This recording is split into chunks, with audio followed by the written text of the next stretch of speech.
Hello student, स्वागत है आप सभी का संजय सर क्लास के इस नए वीडियो में, जिसमें हम लोग पढ़ रहे हैं स्थिर वैद्युतिकी। और आज के वीडियो में जो पॉइंट हम लोग कवर करेंगे वो होगा आवेशन, आवेशन का प्रकार और आवेशन की क्रिया कि किस प्रकार से किसी वस्तु को आवेशित किया जाता है। ठीक है, चालू करते हैं पहले पॉइंट को। क्या है पहला पॉइंट हमारा? आवेशन। आवेशन होता क्या है? आवेशन किसी वस्तु को, कोई भी वस्तु है उसको आवेशित करने की जो प्रक्रिया है, फिर से किसी वस्तु को आवेशित करने की जो प्रक्रिया है वो कहलाती है क्या? आवेशन। ठीक है, लिख लेते हैं इसको कि आवेशन होता क्या है। आवेशन कहलाती है, ठीक है, किसी वस्तु को आवेशित करने की जो प्रक्रिया होती है वो कहलाती है क्या? आवेशन। आवेशन को कितने प्रकार से किया जा सकता है तो इसको हम देखें तो आवेशन को दो भागों में बांटा गया है। आवेशन किसी वस्तु को आवेशित दो प्रक्रियाओं द्वारा किया जा सकता है। ये प्रक्रिया होती है संपर्क द्वारा, संपर्क द्वारा आवेशन, और दूसरी जो प्रक्रिया होती है वो कहलाती है प्रेरण द्वारा आवेशन।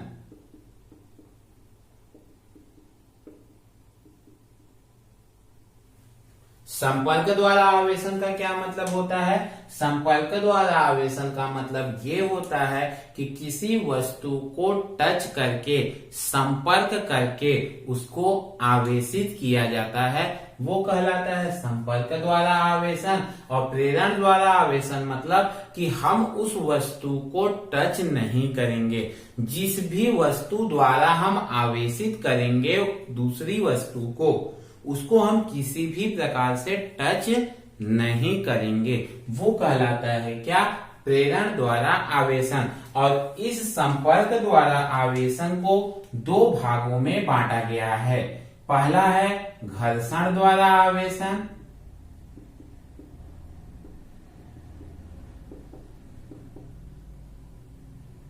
और दूसरा है चालन द्वारा आवेशन।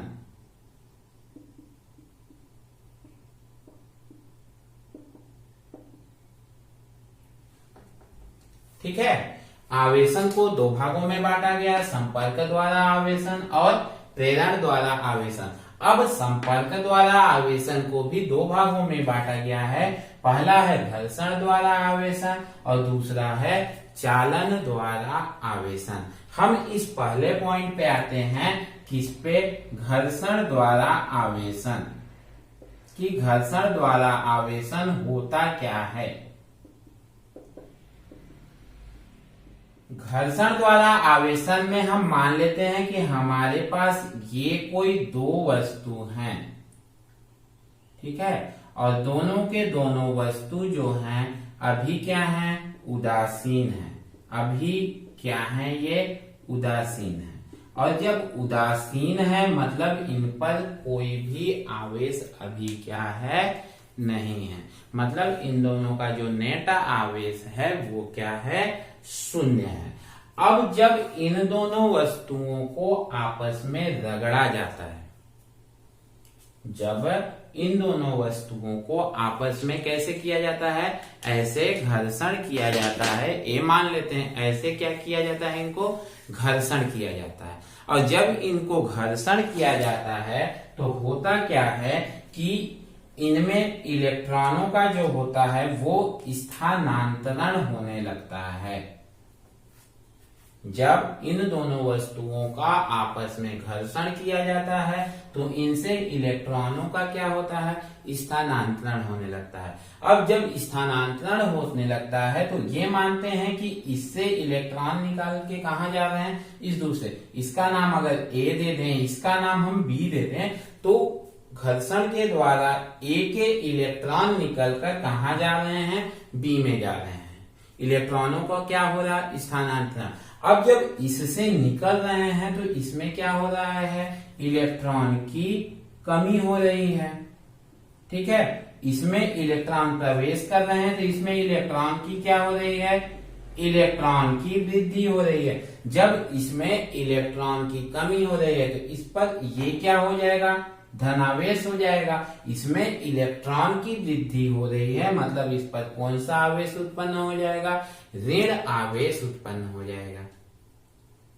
ठीक है, क्लियर हो रहा है। फिर से समझिएगा इसको कि जब हम दो वस्तुओं को आपस में रगड़ते हैं, घर्षण करते हैं, तो उनमें इलेक्ट्रॉनों का क्या होता है, स्थानांतरण होने लगता है। और जब इलेक्ट्रॉनों का स्थानांतरण होता है उस स्थिति में जिस भी वस्तु में इलेक्ट्रॉन निकलता है, वस्तु ऐसे इलेक्ट्रॉन निकल रहा है मतलब इसमें इलेक्ट्रॉन की क्या हो रही है, कमी हो रही है। और जब इलेक्ट्रॉन की कमी हो रही है तो इस पर कौन सा आवेश उत्पन्न हो जाएगा, धनावेश उत्पन्न हो जाएगा। इस पर इलेक्ट्रॉन की वृद्धि हो रही है तो इस पर कौन सा आवेश उत्पन्न होगा, ऋण आवेश उत्पन्न हो जाएगा। इस प्रकार इसमें क्या होता है, वस्तु ए पर धनावेश और वस्तु बी पर ऋण आवेश उत्पन्न हो जाता है। ठीक है, इसका सामान्य प्रैक्टिकल हम अपने घरों में भी कर सकते हैं। कैसे कर सकते हैं, ये ले लें हम क्या, दो चार जो प्लास्टिक की रस्सियां होती हैं, प्लास्टिक रस्सी मतलब जैसे सीमेंट के बोरी से जो उसके रस्सियां निकलती हैं उनको, अब उनको लेके हम जब रगड़ते हैं, किससे, अपने दोनों उंगलियों के बीच में ऐसे रख के उसको ऐसे क्या करेंगे, रगड़ेंगे। ठीक है, ये मान लेते हैं ये क्या है, रस्सियां हैं। ठीक है, ये क्या है, रस्सियां हैं। इनको हम क्या करते हैं, हाथों के दो उंगलियों के बीच में ऐसे इनके बीच में रख के ऐसे क्या करते हैं, जब रगड़ते हैं तो रगड़ने के बाद की जो स्थिति होती है कि ये रस्सियां ऐसे क्या होती हैं, दूर दूर हो जाती हैं। ये रस्सियां ऐसे कैसे होती हैं, ऐसे दूर दूर हो जाती हैं। ऐसा क्यों होता है, फिर से उसको रिपीट करूं कि जब उन रस्सियों को, किन रस्सियों को, सीमेंट के बोरी से जो रस्सियां निकलती हैं उन रस्सियों को यदि हम उंगलियों के बीच में ऐसे रख के इसको ऐसे रगड़ेंगे, ठीक है, ऐसे रगड़ेंगे, इनको ऐसे रगड़ेंगे, ऐसे रगड़ने से होता क्या है कि ये रस्सियां ऐसे एक दूसरे से क्या होती हैं, दूर दूर हो जाती हैं। ऐसा क्यों होता है, ऐसा इसलिए होता है कि जब हम उनको हाथों से ऐसे, उंगलियों से ऐसे रगड़ते हैं तो रगड़ने से हमारे हाथ और उन रस्सियों के बीच में क्या होता है, घर्षण होता है। घर्षण होता है तो घर्षण की क्रिया में क्या होता है, इलेक्ट्रॉनों का स्थानांतरण होता है। इलेक्ट्रॉनों का स्थानांतरण होता है मतलब इन रस्सियों से निकलकर इलेक्ट्रॉन हमारे हाथों में प्रवेश कर रहे हैं या तो हमारे हाथों से निकलकर इन रस्सियों में प्रवेश कर रहे हैं। कुल मिला के दोनों घटनाओं में, चाहे इससे हमारे हाथों में आए चाहे हमारे हाथों से इसमें जाए, दोनों स्थितियों में इन पूरे रस्सियों पर एक समान आवेश उत्पन्न हो जाएगा। एक समान मतलब यदि इससे इलेक्ट्रॉन निकल के हमारे हाथों में आ रहे हैं उस स्थिति में इसमें इलेक्ट्रॉन की कमी हो रही है। इलेक्ट्रॉन की कमी हो रही है तो ये रस्सियां क्या हो जाएंगी, धनावेशित हो जाएंगी। ये सभी की सभी रस्सियां क्या होंगी, धनावेशित होंगी। जब धनावेशित होंगी उस स्थिति में ये एक दूसरे को क्या करेंगी, प्रतिकर्षित करेंगी। हमने पिछले वीडियो में पढ़ा है, अगर आप लोगों ने वो वीडियो नहीं देखा होगा तो मैं रिकमेंड करूंगा कि पहले उस वीडियो को देख लीजिए तो आपको ये ज्यादा अच्छे से समझ आएगा। ठीक है, अब इन सभी में क्या समान आवेश मतलब धनावेश उत्पन्न हुआ। धनावेश मतलब सजातीय आवेश हुए तो क्या होगा, उनमें प्रतिकर्षण बल लगेगा और जब प्रतिकर्षण बल लगेगा तो ये एक दूसरे से क्या होंगे, दूर जाएंगे। क्लियर हुआ, ये है घर्षण द्वारा आवेशन। ठीक है, क्या हुआ घर्षण द्वारा आवेशन में कि जब दो वस्तुओं को आपस में रगड़ते हैं तो उसमें इलेक्ट्रॉनों का स्थानांतरण होता है। इलेक्ट्रॉनों के स्थानांतरण के फलस्वरूप दोनों में विपरीत आवेश उत्पन्न हो जाता है। जिस वस्तु में इलेक्ट्रॉन की कमी होती है उसमें धन आवेश, जिसमें इलेक्ट्रॉन की वृद्धि होती है उसमें ऋण आवेश उत्पन्न हो जाता है। ठीक है, इस प्रकार ये दोनों वस्तुएं क्या हुई, आवेशित हो गई, एक धनावेशित हो गया और एक ऋण आवेशित हो गया। इस प्रकार घर्षण द्वारा क्या किया जाता है, वस्तुओं को आवेशित किया जाता है। ठीक है, इसके स्टेटमेंट को यहाँ पर लिख देता हूं। क्या घर्षण द्वारा आवेशन की प्रक्रिया में आ जाता है। ठीक है, घर्षण द्वारा आवेशन की प्रक्रिया में जब एक वस्तु को दूसरे वस्तु के साथ रगड़ा जाता है तो एक वस्तु से इलेक्ट्रॉन दूसरे वस्तु में स्थानांतरित होने लगते हैं। जो वस्तु इलेक्ट्रॉन ग्रहण करती है, मतलब बी ग्रहण कर रही है, तो बी पर कौन सा आवेश उत्पन्न होगा, ऋण आवेश। और जिसके ऊपर इलेक्ट्रॉन की कमी हो रही है, मतलब जो त्याग रहा वस्तु है, इस पर क्या हो जाएगा, धनावेश उत्पन्न हो जाता है। और इसकी मुख्य बात यह है कि जितना वस्तु ए पर धनावेश उत्पन्न होगा उतना ही वस्तु बी पर ऋण आवेश उत्पन्न होगा। ठीक है, वस्तु ए पर जितना धनावेश, कितना धनावेश होगा, जितना इलेक्ट्रॉन त्यागेगा, और जितने इलेक्ट्रॉन को वो त्यागेगा उतना ही इलेक्ट्रॉन तो बी ग्रहण करेगा। ज्यादा कहां से करेगा, उतना ही करेगा। मतलब जितना ये इलेक्ट्रॉन त्यागेगा उतना ये इलेक्ट्रॉन ग्रहण करेगा। जितना इस पर धनावेश उत्पन्न होगा उतना ही वस्तु बी पर ऋणावेश उत्पन्न होगा। मतलब दोनों वस्तुओं पर जो आवेश होगा एक समान परिमाण में उत्पन्न होगा। ठीक है, उस पॉइंट को भी लिख देता हूं, उत्पन्न होता है।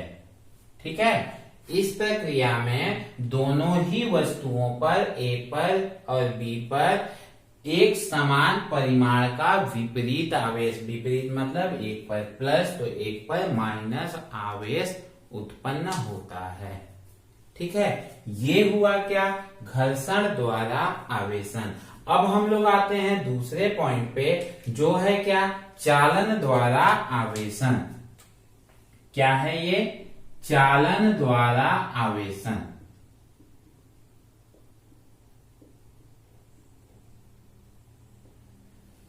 ठीक है, और चालन द्वारा आवेशन में होता क्या है कि हम दो वस्तु, इसको मिटा देता हूं मैं।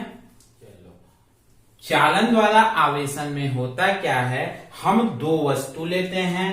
एक ये हो गया आवेशित चालक, ये कौन सा वस्तु, नाम दे देता हूं इसका, ये हो गया ए हो गया बी। ए क्या है, ए पूरी तरह से आवेशित है। हम मान लेते हैं इसके ऊपर क्या है, प्लस चार्ज है। ठीक है, ए क्या है, आवेशित है। ठीक है, और दूसरा जो है वो अनावेशित है, मतलब इस पर कोई भी आवेश नहीं है। ठीक, हम क्या करते हैं, इन दोनों, ये आवेशित और अनावेशित दोनों वस्तुओं को क्या करते हैं, आपस में जोड़ देते हैं। एक तार द्वारा क्या करते हैं, जोड़ देते हैं। ये क्या है, ये है एक चालक तार। एक चालक तार द्वारा जोड़ देते हैं। ए क्या है, आवेशित है, जिस पर धनावेश है। बी क्या है, अनावेशित है। इन दोनों को हम क्या करते हैं, जोड़ देते हैं। अब जोड़ देते हैं तो इन दोनों में क्या हो गया, संपर्क हो गया। संपर्क एक दूसरे में साध लिए, और जब संपर्क स्थापित हो गया तो इसी को बोलते हैं हम क्या, संपर्क द्वारा आवेशन। वस्तुतः में यदि कहा जाए तो चालन द्वारा आवेशन ही क्या कहलाता है, संपर्क द्वारा आवेशन। हालांकि संपर्क द्वारा आवेशन के दो भाग हैं, घर्षण द्वारा आवेशन और चालन द्वारा आवेशन, लेकिन संपर्क द्वारा आवेशन इसी को कहते हैं, किसको, चालन द्वारा आवेशन को। ठीक है, अब इसमें होता क्या है, इसको मैं आपको एक उदाहरण देके समझाता हूं कि मान लीजिए हमारे पास दो टंकी है। कौन सा टंकी है, पानी के टंकी है। ये दोनों पानी के टंकी हैं। एक में पानी पूरी तरीके से क्या है, भरा हुआ है। ठीक है, एक ये दूसरी टंकी है जो इस टंकी से क्या है, छोटा है। ठीक है, और इसमें पानी बस यहां तक भरा हुआ है। अब इन दोनों टंकियों को हम क्या करते हैं, आपस में यहां पर जोड़ देते हैं। आपस में जब यहां पे हम ऐसे जोड़ देंगे, ठीक है, तो अब क्या होगा, क्या होगा, ये एक टंकी है जिसमें पानी पूरा फुल भरा हुआ है, ये एक दूसरी टंकी है जिसमें पानी कम भरा हुआ है। दोनों टंकियों को जब हम आपस में जोड़ देंगे तो होगा क्या, जिसमें पानी ज्यादा है उस टंकी से पानी कहाँ जाने लगेगा, इधर जाने लगेगा। ठीक है, जिसमें पानी का स्तर क्या है, कम है, इसमें पानी का स्तर जब कम है तो तय है कि इसका पानी इसमें जाने लगेगा। लेकिन जाएगा कब तक, तब तक जाएगा जब तक कि दोनों टैंकों में पानी का लेवल क्या ना हो जाए, बराबर ना हो जाए। जब दोनों टैंकों में पानी का लेवल बराबर हो जाएगा, ठीक है, तो ये पानी का प्रवाह क्या होगा, बंद हो जाएगा। मतलब ऐसा हो क्यों रहा है, ऐसा इसलिए हो रहा है कि इसमें जो पानी का स्तर है और इसमें जो पानी का स्तर है, जिसको हम लोग बोलते हैं लेवल, उन दोनों का लेवल में क्या है, अंतर है। इसका लेवल अलग है और इसका लेवल अलग है। दोनों के लेवल में अंतर होने के कारण पानी का क्या हो रहा है, प्रवाह हो रहा है। ठीक उसी प्रकार इस वस्तु पर आवेश है और इस वस्तु पर कोई भी आवेश नहीं है। जैसे यहाँ स्तर का अंतर है उसी प्रकार यहाँ आवेश का अंतर है। और जब ये आवेश का अंतर है तो इसको हम लोग बोलते हैं विभव। इसका विभव अलग है और इसका विभव अलग है। ठीक है स्टूडेंट, ये विभव नया वर्ड सुनने को मिला ना, इसको हम लोग स्थिर वैद्युतिकी के दूसरे अध्याय में बहुत अच्छे से पढ़ेंगे। ठीक है, अभी क्या है, इसका विभव अलग है, इसका विभव अलग है। और जब विभव अलग है तो इसमें आवेश का क्या होगा, प्रवाह होगा। आवेश किधर प्रवाहित होगा, जिसका विभव ज्यादा होगा उधर से, जिसका विभव कम होगा उधर प्रवाहित होगा। मतलब इस पर आवेश है, इस पर नहीं है, तो आवेश क्या होगा, इस वस्तु A से B की ओर क्या करेगा, चलने लगेगा। लेकिन कब तक चलेगा, इसमें तो हम जान गए ना कि इसका स्तर जब बराबर होगा तो ये पानी का प्रवाह बंद हो जाएगा। इसमें कब तक प्रवाहित होगा, इसमें भी तब तक प्रवाहित होगा जब तक कि दोनों का विभव क्या ना हो जाए, एक समान ना हो जाए, या फिर जब तक कि विभवांतर, इन दोनों के विभव में क्या है, अंतर है, तो जब तक इनका विभवांतर क्या ना हो जाए, शून्य ना हो जाए। विभवांतर शून्य होगा मतलब दोनों का विभव क्या होगा, एक समान हो जाएगा। और जब विभवांतर शून्य हो जाएगा उस समय आवेश का प्रवाह क्या होगा, बंद हो जाएगा। ठीक है, तो जब आवेश प्रवाह होगा तो प्रवाह होके कहाँ जाएगा, चालक तार के माध्यम से इस बी पर चला जाएगा। और जब इस बी पर भी जाएगा और दोनों के आवेश जब बराबर, अगर हम ये माने कि इस पर अभी कितना 6 धनावेश हैं तो 3 इस पर क्या होगा, चला जाएगा। अब इस पर कितना बचेगा, 3 बचेगा। ठीक है, जब दोनों के आवेश मतलब विभवांतर समान हो जाएगा, विभव एक समान हो जाएगा, विभवांतर शून्य हो जाएगा, इसके बाद आवेश का प्रवाह क्या हो जाएगा, बंद हो जाएगा। और ये कहलाता है चालन द्वारा आवेशन। ये किसके द्वारा, इस चालक तार के द्वारा ही तो आवेशित हो रहा है। और आवेशों का क्या हो रहा है, चालन हो रहा है। यहां से वहां आवेश क्या हो रहे हैं, स्थानांतरित हो रहे हैं, चलायमान हो रहे हैं। इसलिए इसको कहते हैं क्या, चालन द्वारा आवेशन या संपर्क द्वारा आवेशन, क्योंकि दोनों ही वस्तुओं को आपस में इस चालक तार द्वारा क्या किया है, संपर्क कर दिया गया है। ठीक है स्टूडेंट, क्लियर है। अब इसके पॉइंटों को क्या करता हूं, मैं लिख देता हूं कि इसके मुख्य मुख्य पॉइंट हैं क्या क्या। पहला पॉइंट है, ये हो गए तीनों पॉइंट जिसके आधार पे हम लोगों ने अभी समझा किसको, चालन द्वारा आवेशन को। पहला पॉइंट क्या कहता है, चालन द्वारा आवेशन में एक आवेशित वस्तु को अनावेशित वस्तु के साथ चालक तार द्वारा जोड़ा जाता है। दूसरा, आवेशित वस्तु से अनावेशित वस्तु की ओर क्या करते हैं, गमन करने लगते हैं, इधर से इधर की ओर चलने लगते हैं। ठीक है। और तीसरा पॉइंट है, आवेश का प्रवाह तब तक होते रहता है जब तक कि दोनों वस्तुओं का विभव एक समान नहीं हो जाता या फिर दोनों के बीच का विभवांतर शून्य नहीं हो जाता। ठीक है स्टूडेंट, क्लियर है? फटाफट इसका फोटो खींचिए। फिर आते हैं हम लोग इसके अगले बिंदु पर, जो है क्या, प्रेरण द्वारा आवेशन। ठीक है। अब आते हैं हम लोग आवेशन के दूसरे प्रकार में, जो है प्रेरण द्वारा आवेशन। और प्रेरण द्वारा आवेशन होता क्या है कि किसी वस्तु को बिना टच किए आवेश देने की जो प्रक्रिया होती है, किसी वस्तु को बिना टच किए आवेश देने की जो प्रक्रिया होती है वो कहलाती है क्या, प्रेरण द्वारा आवेशन। किसी वस्तु को बिना छुए बिना टच किए आवेश देने की प्रक्रिया जो होती है वो कहलाती है क्या, प्रेरण द्वारा आवेशन। और इसको समझने के लिए हम लोग इसको स्टेप बाय स्टेप समझते हैं, तब इसका कॉन्सेप्ट बहुत अच्छे से क्लियर होगा। ठीक ना। स्टेप नंबर फर्स्ट, इसमें एक गोला चालक लेते हैं। ठीक है। और इसको क्या करते हैं हम, एक कुचालक स्टैंड, स्टैंड क्या है, कुचालक स्टैंड है, कुचालक स्टैंड की सहायता से इसको पृथ्वी पर क्या करते हैं, खड़ा कर देते हैं। ठीक है। ये जो चालक है, ये चालक क्या है, उदासीन है। कैसा है ये चालक, उदासीन चालक है।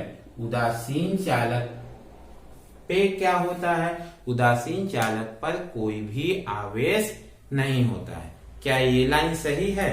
इसको समझिएगा, मैंने क्या कहा, ये है उदासीन वस्तु पर कोई आवेश नहीं होता। तो क्या ये बात सही है? हो सकता है सही हो, लेकिन इसका मैं आप लोगों को लेटेस्ट वर्जन बताता हूं। और लेटेस्ट वर्जन ये है कि उदासीन वस्तु पर, अब दोनों में फर्क क्या है स्टूडेंट, पहले वीडियो में मैंने आप लोगों को नेट आवेश के बारे में बताया था। आप लोगों ने अगर वो वीडियो नहीं देखा होगा तो प्लीज उस वीडियो को देख लीजिए, फिर समझ में आ जाएगा कि नेट आवेश क्या है। इसमें उदासीन वस्तु पर बोलता है कोई आवेश नहीं होता है, बिल्कुल गलत है। उदासीन वस्तु पर आवेश होता है, इस पर आवेश होता है। ठीक ना। लेकिन जितना धनावेश होता है उतना ही क्या होता है, ऋण आवेश होता है। धनावेशों की संख्या ऋण आवेशों की संख्या के बराबर होता है। और जब दोनों की संख्या बराबर होती है तो इनका नेट आवेश जो होता है, जितना प्रोटॉन होता है उतना ही क्या होता है, इलेक्ट्रॉन होता है। तो दोनों एक दूसरे के प्रभाव को क्या करते हैं, निरस्त कर देते हैं। इसलिए इसको हम फिर मानते हैं कि ये क्या है, उदासीन वस्तु है। अदरवाइज इस पर आवेश तो है। अभी इसमें मैंने 7 धनावेश बनाया है, 7 ऋण आवेश बनाया है। संख्या तो इनकी क्या है, बराबर है। मतलब ये क्या है, उदासीन वस्तु है। ठीक है। इसको कुचालक स्टैंड पे क्यों खड़ा करते हैं, इसलिए क्योंकि कुचालक स्टैंड पे नहीं रखेंगे तो इस उदासीन वस्तु का जो आवेश है वो कहाँ चला जाएगा, पृथ्वी में चला जाएगा। ठीक है। ये तो हुआ स्टेप नंबर फर्स्ट। दूसरे स्टेप में क्या होता है, दूसरे स्टेप में इस उदासीन वस्तु के पास में हम क्या लाते हैं, एक आवेशित क्षण लाते हैं। ये क्या किए, हम एक धन आवेशित क्षण ले आए इसके नजदीक में। और जब इसके पास में धन आवेशित क्षण लाते हैं तो इन धनावेश और धनावेश एक दूसरे को क्या करेंगे, प्रतिकर्षित करेंगे। धनावेश और ऋण आवेश एक दूसरे को क्या करेंगे, आकर्षित करेंगे। सजातीय आवेशों में प्रतिकर्षण, विजातीय आवेशों में आकर्षण होता है। तो ये जो धनावेश है प्रतिकर्षण होगा तो इसके इस भाग में चले जाएंगे, ठीक है। लेकिन जो ऋण आवेश है वो क्या होगा, इसकी ओर आकर्षित होगा और आकर्षित होगा तो इस पृष्ठ की ओर आ जाएंगे।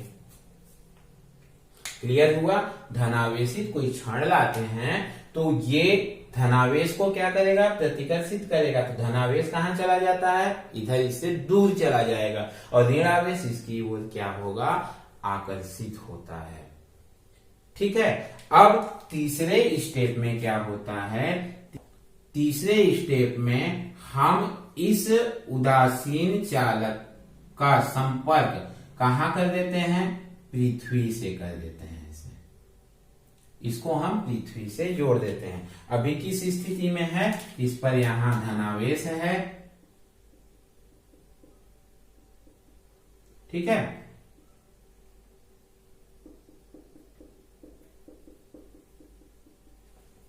इस पर धनावेश है और इधर क्या है, इस एरिया में क्या है, ऋणावेश है।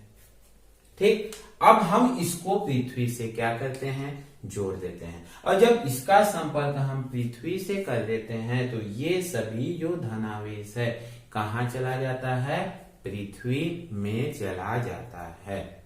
स्टूडेंट, ये हम भले कहते हैं कि ये धनावेश कहां चला गया, पृथ्वी में, लेकिन इसका लॉजिक क्या है इसको समझिएगा। धनावेश क्या होता है, प्रोटॉन होता है। और हम लोगों ने आवेश की संकल्पना में ये पढ़ा है कि प्रोटॉन तो चलता नहीं है। आवेश की संकल्पना किसके आधार पर दिया गया, इलेक्ट्रॉन के आधार पर दिया गया। मतलब इलेक्ट्रॉन निकलता है या इलेक्ट्रॉन प्रवेश करता है तो धनावेश तो जाएगा नहीं। तो फिर धनावेश पृथ्वी में चला गया, ऐसा क्यों कहते हैं।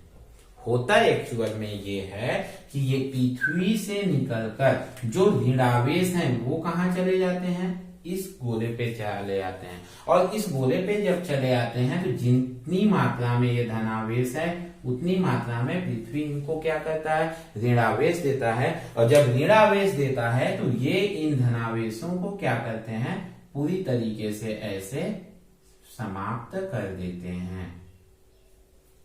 ठीक है। लेकिन हम बोलचाल की भाषा में ये उपयोग करते हैं कि ये धनावेश कहां चला गया, पृथ्वी में चला गया। इसका लॉजिक क्या है मैंने आपको बता दिया। ठीक है। अब इसके चौथे स्टेप में क्या होता है, स्टेप में हम क्या करते हैं, हम इसका पृथ्वी से संपर्क क्या करते हैं, तोड़ देते हैं। हम इस तार द्वारा जो इसका संपर्क पृथ्वी से किए हैं, इस संपर्क को क्या करते हैं, हम तोड़ देते हैं। जब इस संपर्क को तोड़ने के बाद इसको क्या करते हैं, ये जो चालक आवेश है, धनावेश चालक है, इसको भी क्या करते हैं, दूर हटा देते हैं। स्टूडेंट, इसको स्टेप बाय स्टेप करना है, ध्यान दीजिएगा। हम पहले क्या कर रहे हैं, इसका संपर्क पृथ्वी से अलग कर रहे हैं, इसके बाद इसको हटा रहे हैं। यदि हम उल्टा करेंगे, मतलब पहले इसको हटाएंगे तो क्या होगा, पहले यदि हम आवेशित चालक को हटाएंगे तो ये क्या होगा, ऋण आवेश कहां चला जाएगा, पृथ्वी में चला जाएगा। इसके बाद इस गोले पे कोई भी आवेश नहीं बचेगा। ठीक है। इसलिए हम इसको पहले क्या करते हैं, पृथ्वी से संपर्क इसका तोड़ते हैं। जब पृथ्वी से संपर्क तोड़ने के बाद हम इस चालक को यहां से हटाएंगे तो क्या होगा, अगले स्टेप में, पांचवें स्टेप में होता है ये है कि ये जो ऋण आवेश है इस चालक के ऊपर क्या होगा, एक समान रूप से वितरित हो जाता है। ठीक है। एक समान रूप से क्या हुआ, इसके ऊपर वितरित हो गया। क्लियर है। इसको स्टेप बाय स्टेप समझिएगा। फिर से देखिए, पहले क्या होता है, एक उदासीन चालक को कुचालक स्टैंड पे हम पृथ्वी पर रखते हैं। अब इस दूसरे स्टेप में इसके संपर्क में एक धनावेशित चालक लाते हैं। जब धनावेशित चालक लाते हैं तो क्या होगा, ऋण आवेश को अपनी ओर आकर्षित और धनावेश को प्रतिकर्षित करेगा। ठीक है, तीसरे स्टेप में हमने क्या किया, इसका संपर्क पृथ्वी से कर दिया। पृथ्वी से कर दिया तो ये जो धनावेश है कहाँ चला जाता है, पृथ्वी में चला जाता है। हमने इसके लॉजिक को समझ लिया। ठीक है, चौथे स्टेप में क्या होता है, अब हम इस भू संपर्क को पहले तोड़ते हैं, इसके बाद इस आवेशित चालक को यहाँ से दूर हटाते हैं। फिर क्या होता है, अगले स्टेप में ये जो ऋणावेश इसके ऊपर बचा वो पूरी तरह इसके ऊपर एक समान रूप से वितरित हो जाता है। अब ये चालक जो पहले उदासीन था, अब इसके ऊपर क्या हो गया, ऋण आवेश हो गया। इस प्रकार ये गोला क्या हो गया, आवेशित हो गया। ये है प्रेरण द्वारा आवेशन। ठीक है, ये तो है एक उदासीन गोले को आवेशित करना। अगला हम लोग इसमें अभी देखेंगे कि जब दो गोले होते हैं तो उनको कैसे आवेशित किया जाता है। एक चीज इसमें जो महत्वपूर्ण बात ध्यान देने लायक है वो ये है कि जो चालक हम इसके नजदीक लेके आते हैं, ठीक है, गोला उसका विपरीत आवेश प्रदर्शित करता है। हमने धनावेश लाया, यहाँ पे कौन सा आवेश उत्पन्न हुआ, ऋण आवेश। यदि हम ऋण आवेश लाते तो कौन सा आवेश उत्पन्न होता, धन आवेश उत्पन्न होता। ठीक है, फटाफट इसका फोटो खींच लीजिए। इसके बाद आते हैं कि कैसे दो गोलों को आवेशित किया जाता है। ठीक है स्टूडेंट, चलो अब लेते हैं हम दो गोले को, मान लेते हैं पहले स्टेप पे आते हैं। ये हैं दो गोले, जिन दोनों क्या हैं, उदासीन गोले। इन दोनों को क्या किया जा रहा है, ऐसे एक कुचालक स्टैंड पर रखा जा रहा है। अब इन दोनों चालकों को हम लोगों ने संपर्क में रखा और मैंने अभी बताया कि प्रेरण द्वारा आवेशन में संपर्क नहीं करना है। सवाल तो उठेगा ही ना, तो ऐसा नहीं स्टूडेंट, ध्यान से याद रखिएगा मैंने क्या कहा था। इन उदासीन चालकों को किसी भी आवेशित चालक के संपर्क में नहीं रखना। ये दोनों तो क्या हैं, ये दोनों क्या हैं, ये दोनों तो उदासीन हैं। ये दोनों क्या हैं, ये दोनों तो उदासीन हैं। और उदासीन चालकों को तो संपर्क में रखा जा सकता है। ठीक है, उदासीन है मतलब इस पर जितना धनावेश है और इस पर जितना धनावेश है, इस पर समान रूप से क्या है, ऋण आवेश भी है। जितना धनावेश है उतना क्या है, ऋण आवेश है। अब जब दोनों उदासीन चालक हैं तो दोनों को तो संपर्क में रखा जा सकता है। ठीक है, अब इसके दूसरे स्टेप में होता क्या है, दूसरे स्टेप में इन दोनों उदासीन चालकों को हम क्या करते हैं, इन दोनों उदासीन चालकों के समीप में एक क्या ले आते हैं, चालक ले आते हैं, आवेशित चालक ले आते हैं। ठीक है, इनको टच नहीं करते हैं, इसको क्या करते हैं, इसके नजदीक में लाते हैं। और जब नजदीक में लाते हैं तो क्या होगा, सजातीय आवेश प्रतिकर्षित और विजातीय आवेश आकर्षित। मतलब इन दोनों आवेशित चालकों के जो ऋण आवेश हैं, ऋण आवेश कहाँ आने लगेंगे, इस गोले के इस भाग पर आकर क्या होंगे, एकत्र होने लगेंगे। और जो धन आवेश हैं वो कहाँ जाने लगेंगे, वो उससे प्रतिकर्षित होकर इस दूसरे गोले के इस भाग पर आके एकत्र होने लगेंगे। ठीक है, क्लियर हो रहा है। अब तीसरे स्टेप में क्या होता है, इस तीसरे स्टेप में इन दोनों गोलों को हम क्या करते हैं, अलग अलग कर देते हैं, अलग अलग कर देते हैं। और इन दो के संपर्क में अभी भी क्या है, ये धनावेशित चालक है। ये धनावेशित चालक जब संपर्क में है, इन दोनों गोलों को जब अलग अलग करेंगे तो ये धनावेशित चालक प्रतिकर्षण के कारण इसी गोले पर रह जाएगा। किस पर, इसी गोले पर रह जाएगा। ठीक है। लेकिन ये जो ऋण आवेशित चालक है, इससे आवेशित होने के कारण क्या होगा, इस गोले पर ऐसे रह जाएगा। क्लियर हो रहा है। अब क्या करेंगे, अब चौथे स्टेप में इस आवेशित चालक को क्या करेंगे, हम यहां से हटा देंगे। जब वहां से हटा देंगे तो अपने को चौथा स्टेप क्या मिलेगा, चौथा स्टेप मिलेगा ऐसे, जिसमें एक चालक पर क्या होगा, धनावेश पूरी तरीके से ऐसे वितरित हो जाएगा और दूसरे चालक पर ऋण आवेश पूरी तरीके से ऐसे वितरित हो जाएगा। ठीक है। अब ये दोनों चालक क्या हुए, आवेशित हो गए। पहले क्या थे, उदासीन थे। अब क्या हो गए, एक पर ऋण आवेश और एक पर धन आवेश उत्पन्न हो गया। अब ये दोनों क्या हुए, आवेशित हो गए। स्टूडेंट, कभी कभी ये दो गोले युक्त उदासीन चालकों को आवेशित कैसे किया जाता है, ये प्रश्न परीक्षाओं में पूछा जाता है। इसलिए इसको ध्यान से समझिएगा कि इसका कॉन्सेप्ट है क्या। ठीक है। अब ये दोनों चालक क्या हो गए, आवेशित हो गए। अब इन दोनों चालकों में पहली प्रक्रिया में क्या हुई थी, जो हम चालक लाते थे उसका विपरीत आवेश उत्पन्न होता था। लेकिन दो चालकों को जब उदासीन चालकों को जोड़ के करेंगे तो ऐसा नहीं होता है। दोनों पर आवेश उत्पन्न होता है, लेकिन दोनों पर विपरीत आवेश उत्पन्न होता है। ठीक है स्टूडेंट, एक बार फिर से रिवाइज करते हैं। आज हम लोगों ने क्या क्या पढ़ा। आवेशन, किसी वस्तु को आवेशित करने की प्रक्रिया आवेशन कहलाती है। आवेशन दो प्रकार से किया जाता है, संपर्क द्वारा आवेशन और प्रेरण द्वारा आवेशन।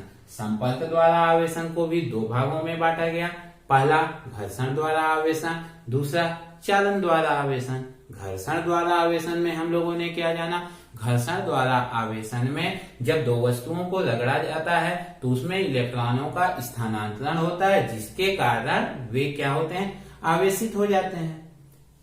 चालन द्वारा आवेशन में एक आवेशित चालक को एक अनावेशित चालक के साथ क्या किया जाता है, जोड़ा जाता है। किससे, चालक तार के द्वारा जोड़ा जाता है। और आवेशित चालक का आवेश अनावेशित चालक की ओर तब तक जाता है जब तक कि विभवांतर शून्य नहीं हो जाता। इस प्रकार दूसरा अनावेशित भी चालक भी क्या होता है, आवेशित हो जाता है। ठीक है। फिर क्या आता है, प्रेरण द्वारा आवेशन। प्रेरण द्वारा आवेशन में एक गोले को आवेशित करने के लिए उसे भू संपर्क में जोड़ा जाता है और उस उदासीन चालक के समीप में एक आवेशित चालक लाया जाता है, समीप में लाया जाता है, संपर्क में नहीं। ठीक है। और उस गोले पर विपरीत आवेश क्या होता है, उत्पन्न हो जाता है। ठीक है। आई होप आज का कॉन्सेप्ट आपको अच्छे से क्लियर हो चुका होगा। वीडियो को लाइक कीजिए, सब्सक्राइब कीजिए और अपने दोस्तों में शेयर कीजिए। आज के लिए इतना ही। अगले वीडियो में आप लोगों को स्थिर वैद्युतिकी का एक महत्वपूर्ण नियम और बल लेकर आऊंगा, जिसे कूलाम बल और कूलाम का नियम कहते हैं।